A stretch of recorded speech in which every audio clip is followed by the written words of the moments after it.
Pro Plan 4 មុខងារនៅក្នុង app តែមួយមុខងារទី1 Scan to Order មុខងារ Loyalty Program មុខងារ Push Notification និងមុខងារ Discount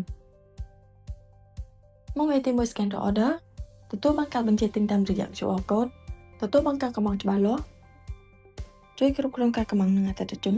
កាត់បន្ថយការចំណាយនិងកាត់បន្ថយការរង់ចាំរបស់អតិថិជនបន្ថែមពីនោះលោកអ្នកអាច design logo ហាងផ្ទាល់ខ្លួនផ្លាស់ប្ដូរពណ៌និងមេនុយទៅតាមតម្រូវការមេនុយបែប digital ងាយស្រួលកម្ម៉ង់នៅតុកក់តុមុននិងដឹកដល់ផ្ទះមុខងារទី2 Loyalty Program ដែលមានអត្ថប្រយោជន៍សម្រាប់ម្ចាស់ហាងដូចជារក្សាអតិថិជនចាស់បង្កើនអតិថិជនថ្មីអតិថិជនអាចតាមដានពិន្ទុដោយខ្លួនឯងជប់ប្រើប្រាស់ការក្រដាសដែលហួសសម័យចំណេញទាំងពេលវេលានិងថវិកា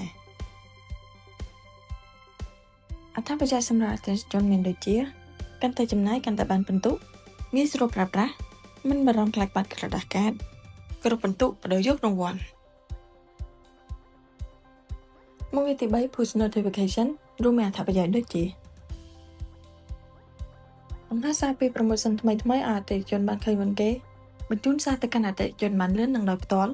ទិញចំណាំអារម្មណ៍របស់អតិថិជនបានគ្រប់ពេលមិនថាទៅដល់ទីណាក៏ទទួលបានការជូនដំណឹង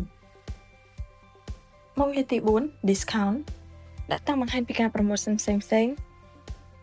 ងាយស្រួលដល់អតិថិជនក្នុងការមើលពី promotion មិនបាច់ចំណាយលុយលើការ print ចេញក្រៅនិងធ្វើ promotion គ្មានដល់កំណត់ដោយផ្ទាល់នៅក្នុង app Profit ជួយឲ្យអាជីវកម្មរបស់លោកអ្នកកាន់តែរីកចម្រើនជាមួយនឹងគម្រោង Pro Plan Set up $399 និងបង់ប្រចាំខែ$24តែប៉ុណ្ណោះ